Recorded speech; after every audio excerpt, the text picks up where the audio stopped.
بسم اللہ الرحمن الرحیم۔ آج میں 5 منٹ کے مدرسے کو لے کر آپ لوگوں کے سامنے حاضر ہوا ہوں، اور میں آج 5 منٹ کے مدرسے کو کافی دنوں کے بعد لے کر آپ لوگوں کے سامنے حاضر ہوا ہوں، کیونکہ میں لگاتار آپ لوگوں کے سامنے نہیں آ سکا۔ کچھ وجوہات تھیں اور کچھ مصروفیات تھیں، کچھ مشغولیات تھیں، ان سب چیزوں کی وجہ سے میں آپ لوگوں کے سامنے نہیں آ پایا۔ اس کے لیے میں آپ لوگوں سے معذرت چاہتا ہوں۔ تو جلدی سے ہم اپنی بات کی شروعات کرتے ہیں۔ آج ہماری اسلامی تاریخ حضرت ابراہیم علیہ السلام۔ ابھی اس سے پہلے میں نے آپ لوگوں کے سامنے بتلایا تھا حضرت ابراہیم علیہ السلام کون ہے۔ حضرت ابراہیم علیہ السلام کی پھر جو ہے قوم کی حالت بتائی کہ حضرت ابراہیم علیہ السلام نے کس خاندان، کس ماحول میں آنکھیں کھولیں اور کس خاندان میں، کس گھر میں، کس گھرانے میں پیدا ہوئے۔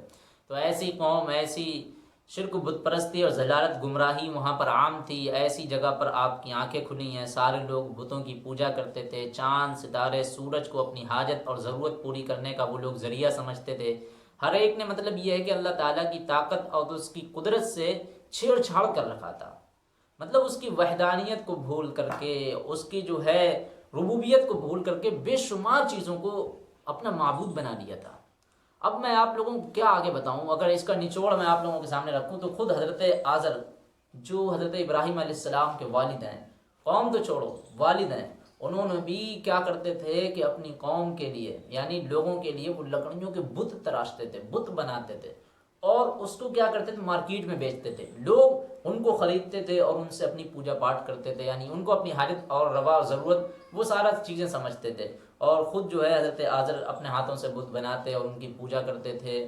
یعنی کہنے کا مطلب یہ ہے کہ ایسی ضلالت تھی، ایسی جہالت ہے، گمراہی تھی، ایسی جگہ تھی، وہ گمراہی، وہ حق و صداقت سے محروم لوگ تھے۔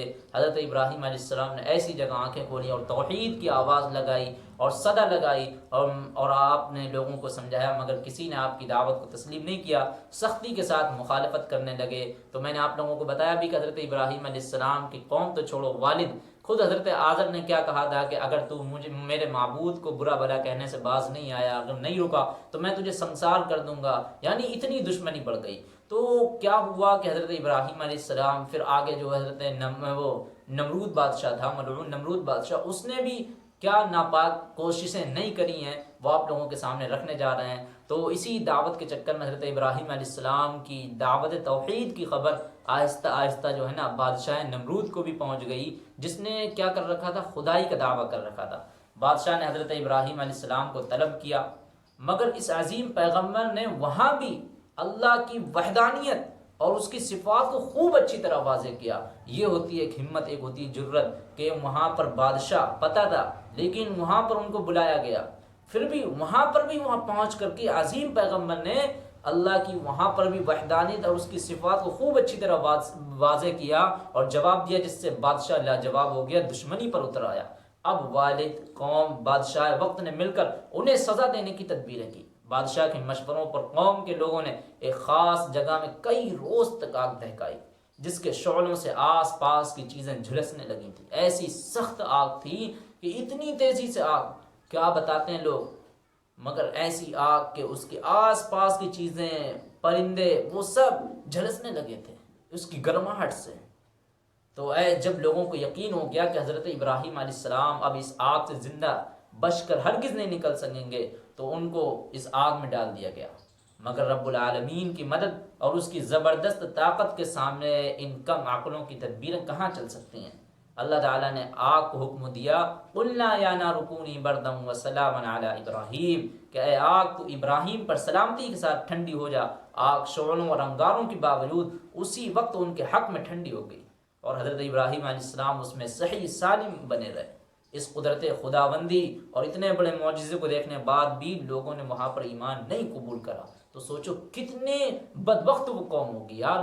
ایک آدمی، ذرا آپ خود اپنا دماغ لگائیں، اتنی خطرناک آگ لگائی گئی ہو اور اس میں بھی حضرت ابراہیم علیہ السلام کو وہ امتحان میں ڈالا گیا ہو، اور اس میں بھی حضرت ابراہیم علیہ السلام صحیح سلامت رہے، بچے رہے، وہ آگ بھی بچی رہی۔ یہ کتنا بڑا معجزہ ہے، لیکن اس معجزے کو دیکھ کر بھی وہ لوگ، ان کے دلوں میں ذرا سی بھی نرمی نہیں آئی۔ سوچو اس سے کتنی سخت وہ قوم ہوگی۔ تو ایمان نہیں قبول کرا۔ اب حضرت ابراہیم علیہ السلام نے ہجرت کا ارادہ فرما لیا۔ حضرت سارہ علیہ السلام اور اپنے بھتیجے حضرت لوط علیہ السلام کو لے کر فلسطین، نابلس، مصر وغیرہ کی طرف ہجرت کر گئے. اس دوران دین کی دعوت کا بھی فریضہ انجام دیتے رہے. تو آج جو اسرائیل ہے نا، آج جو جہاں پر یروشلم ہے، آج وہاں پر اتنے سارے انبیاؤں کی قبریں بھی ہیں. تو حضرت ابراہیم علیہ السلام کی بھی قبر وہیں پر ہے، کیونکہ حضرت ابراہیم علیہ السلام وہیں پر چلے گئے تھے، اپنے ہی شہر چلے گئے تھے، اور مصر وغیرہ کی طرف، کیونکہ وہ ایک پہلے ہی علاقہ تھا. تو آج جو جنگ چل رہی نا فلسطین اور ان سے، تو یاد رکھو وہاں پر جو ہے بہت سارے انبیاؤں کی قبر بھی ہیں، صحابہ کرام کی بھی قبریں ہیں، کیونکہ حضرت ابراہیم علیہ السلام ہی کون ہیں جن کو کیا کہا جاتا ہے، ابو الانبیاء کے لقب سے مشہور کرا گیا ہے. یعنی ان کا جو لقب ابو الانبیاء، نبیوں کے باپ.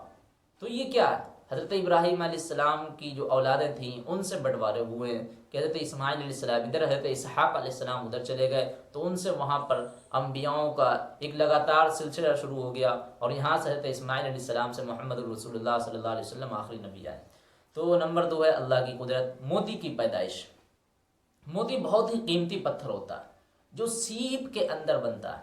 جب سیپ کے اندر موتی بننے والا مادہ پہنچتا ہے تو اس پر چمکدار رنگوں والے کیلشیم کاربونیٹ کی تہ چڑھنا شروع ہو جاتی ہے. یہ مادہ موتی بنانے میں اہم کردار ادا کرتا ہے. اس کی مدد سے چند ماہ میں چمکدار، قیمتی اور خوبصورت موتی بن جاتا ہے. آخر سمندر کی اتنی گہری تہوں میں، اتنی گہری گہرائی میں، تہ میں بند سیپ کے اندر اتنا قیمتی موتی کون بناتا ہے؟ امیجن تو کریں، تصور تو کریں، اتنی گہری سمندر میں، اتنی گہرائی کے اندر، سیپ کے اندر اتنا قیمتی موتی کون بنانے والا ہے؟ بلا شبہ سیپ کے اندر موتی کا پیدا کرنا یہ ایک اللہ کی بہت بڑی زبردست قدرت ہے. تو نمبر 4 ہے ایک سنت کے بارے میں، ہدیہ قبول کرنا. حضرت عائشہ رضی اللہ عنہ بیان کرتی ہیں کہ رسول اللہ صلی اللہ علیہ وسلم ہدیہ قبول فرماتے تھے اور اس کا بدلہ بھی عنایت فرماتے تھے. تو نمبر 5 ہے ایک اہم عمل کی فضیلت، ذکر کرنے والا زندہ ہے. رسول اللہ صلی اللہ علیہ وسلم نے فرمایا جو شخص اپنے رب کا ذکر کرے اور جو اللہ کا ذکر نہ کرے اس کی مثال زندہ اور مردہ کی طرح ہے. یعنی ذکر کرنے والا زندہ اور ذکر نہ کرنے والا مردہ ہے. تو نمبر 6 گناہ کے بارے میں، ایمان والوں کو تکلیف دینا. رسول اللہ صلی اللہ علیہ وسلم نے فرمایا جس شخص نے کسی مسلمان کو تکلیف دی اس نے مجھے تکلیف پہنچائی، اور جس نے مجھے تکلیف پہنچائی اس نے اللہ کو تکلیف پہنچائی. غور کریں ہم کبھی کتنی تکلیفیں ہم ایک دوسرے کو دیتے ہیں، ٹانگیں کھینچنے پر لگے ہوئے ہیں، پریشان کرنے پر لگے ہوئے ہیں. یہ کیا کر رہے ہیں؟ یہ ہم کوئی اللہ کو تکلیف پہنچا رہے ہیں، یہ بندے کو نہیں. کیا فرمایا رسول اللہ صلی اللہ علیہ وسلم؟ جس نے کسی مسلمان کو تکلیف دی اس نے مجھے تکلیف دی، اور جس نے مجھے تکلیف پہنچائی اس نے اللہ کو تکلیف پہنچائی. نمبر 7 دنیا کے بارے میں، استغنا انسان کو محبوب بنا دیتا ہے. ایک شخص نے رسول اللہ صلی اللہ علیہ وسلم سے عرض کیا، اللہ کے رسول صلی اللہ علیہ وسلم مجھے کوئی ایسا عمل بتا دیجیے جس کو میں کروں تاکہ اللہ تعالیٰ اور لوگ مجھ سے محبت کرنے لگیں. رسول اللہ صلی اللہ علیہ وسلم نے فرمایا دنیا سے منہ موڑ لو تو اللہ تم سے محبت کرنے لگیں گے، اور جو لوگوں کے پاس ہے یعنی مال و دولت اس سے بے رخی اختیار کر لو تو لوگ تم سے محبت کرنے لگیں گے. تو نمبر 8 ہے آخرت کے بارے میں، اہل جہنم کی کیا فریاد ہوگی. قرآن میں اللہ تعالیٰ فرماتا ہے دوزخی فریاد کرتے ہوئے کہیں گے اے ہمارے پروردگار ہمیں اس جہنم سے نکال کر دنیا میں بھیج دیجیے، پھر اگر دوبارہ ہم ایسے گناہ کریں تو ہم ہی قصوروار اور سزا کے مستحق ہیں، ہمیں کو دوبارہ، یعنی اپنے لفظوں میں کہہ دیجیے تو ہم کو دوبارہ اس سے خطرناک جہنم میں ڈال دینا. اللہ تعالیٰ فرمائے گا تم اسی جہنم میں پھٹکارے ہوئے پڑے رہو گے اور مجھ سے بات مت کرو. ہمیں اہل جہنم کی فریاد، یہ قرآن ہمیں بتا رہا کہ جہنم ایسی ایسی فریادیں کریں گے. لیکن آج ہم دنیا میں ہوتے ہوئے ہمیں کتنا ڈر ہے آخرت کا، ہمیں کتنا خوف ہے جہنم کی آگ کا، یہ ہمیں احساس بھی نہیں ہوتا، ہم سوچتے بھی نہیں ہیں. جبکہ اللہ خود بتا رہے ہیں کہ قرآن میں اللہ تعالیٰ ہمیں بتا رہے ہیں کہ اہل جہنمی کیسے فریاد کریں گے اللہ سے کہ ہمیں کو جو ہے اللہ آج بخش دے، آج ہم کو اس دنیا سے نکال دیجئے. اگر ہم دوبارہ پھر کبھی ایسے گناہ کریں تو ہم کو اس سے خطرناک، یعنی جو ہم بولتے نہیں ہیں کہ جب ہمارے پاس بچے پڑھنے آتے ہیں چھوٹے چھوٹے، ہم ان سے پوچھتے ہیں کہ آج تم نے یہ کام کیوں نہیں کرا ہے، تو وہ پٹنے سے منہ بنا لیتے ہیں اور ویسے کرنے کہتے ہیں حافظ جی آج مجھے چھوڑ دیجئے، آج مجھے رہنے دیجئے، اب میں جو اگلی بار کروں گا نا مجھے اس سے زیادہ سخت سزا دینا. وہ بھی اسی طرح کی باتیں کرتے ہیں. خیر یہ تو دنیا کی بات ہے، وہ تو جہنم کی بات ہے. اللہ ہماری حفاظت کرے جہنم سے. تو بچے کیا کہتے ہیں کہ ہمیں پھر جب کل کا دن ہوتا ہے پھر وہی مار پڑتی، پھر وہی کہتے ہیں کہ آج مجھے چھوڑ دیجئے. تو ایسے ہی وہ جہنمی فریاد کریں گے اللہ اگر آج مجھے چھوڑ دیا، پھر اگر میں کچھ ایسا کام کروں کچھ ایسا کروں تو پھر مجھے جہنم ہے. تو اس وقت کوئی ہمیں ایسا مہلت نہیں ملے گی. بچوں کو یہاں پر استاد مہلت دے دے گا، 1 دن 2 دن 3 دن، ایسے کتنے ہی دن ہو مہلت دے دے گا، یہاں تک کہ وہ اپنے وہیں سے نکال دے، اپنے مکتب سے ہی بچے کو خارج کر دے کہ اب جا، تیرا کوئی کام نہیں بنے گا، تب تک کہ نہیں. تو نمبر 9 طب نبوی سے علاج، زکام کا علاج. رسول اللہ صلی اللہ علیہ وسلم نے فرمایا تم لوگ مرزنجوش کو سونگا کرو کیونکہ یہ زکام کے لیے مفید ہے. علامہ ابن قیم رحمۃ اللہ علیہ فرماتے ہیں کہ اس کی خوشبو زکام کی بندش کو کھول دیتی ہے، اس سے جمع ہوا نزلہ پتلا ہو کر بہہ پڑتا ہے اور پھیپڑوں سے جمع ہوا بلغم نکل جاتا ہے. نیز اس میں دوسرے بھی بہت سے فوائد ہیں. تو نمبر 10 ہے قرآن کی نصیحت. قرآن میں اللہ تعالیٰ فرماتا ہے تم سب مل کر اللہ کی رسی کو مضبوطی سے پکڑے رہو، واعتصموا بحبل اللہ جميعا ولا تفرقوا، یعنی قرآن کریم کے بتائے ہوئے طریقے اور ضابطے پر چلو اور آپس میں نا اتفاقی مت کرو. اگر تم نا اتفاقی کی وجہ سے آپس میں بکھر گئے تو تم دشمن کے مقابلے میں ناکام ہو جاؤ گے، تمہاری طاقت اور قوت ختم ہو جائے گی، تمہاری ہوا اکھڑ جائے گی. آج یہی تو ہے نا ہمارے پاس، 2 چیزیں نہیں ہیں. ایک تو ہمارے پاس آج ایمان کی بہت کمی ہے، اور دوسری چیز ہمارے اندر آج متحد نہیں ہے، آج ہمارے اندر ایکتا نہیں ہے، آج ہمارے اندر بھائی چارگی نہیں ہے، آج ہمارے اندر بھائی چارگی نہیں ہے، الفت محبت نہیں ہے. وہ ساری چیزیں ختم ہونے کے باوجود آج ہم خود اپنی آنکھوں سے مظاہرہ کر رہے ہیں کہ ہمیں دنیا میں کیا مسلمانوں کے ساتھ نہیں ہو رہا، کیا نہیں ہو رہا. آج عرب کے حکمران کس طرح متحد ہیں. آپ سوچیں دنیا میں وہ فلسطینی جو کس طرح لڑ رہے ہیں، جھگڑ رہے ہیں اپنے حق کے لیے، ان کے اوپر کتنا ظلم ہو رہا ہے نا، کتنا کچھ ہو رہا ہے. آج وہ کہاں سارے مسلم حکمران، آج ان کی غیرت تو نہیں جاگ رہی نا، ان کا ظلم دیکھتے ہوئے، ان کے بچے شہید ہوتے ہوئے کچھ بولنے کی ضرورت نہیں کر رہے ہیں. یہ کیا ہے؟ یہ ہمارے اندر متحد نہیں ہے، یہ ہم ایک نہیں ہے. اگر ایک ہو جائیں تو ہم بن سکتے ہیں خورشید مبین. تاروں کو کہاں آتا ہے. بس اللہ تعالیٰ سے یہی دعا کرا کرو کہ اللہ تعالیٰ ہم لوگوں کے اندر اختلاف اور انتشار سے حفاظت فرمائے، ہمارے اندر بھائی چارگی قائم کر دے.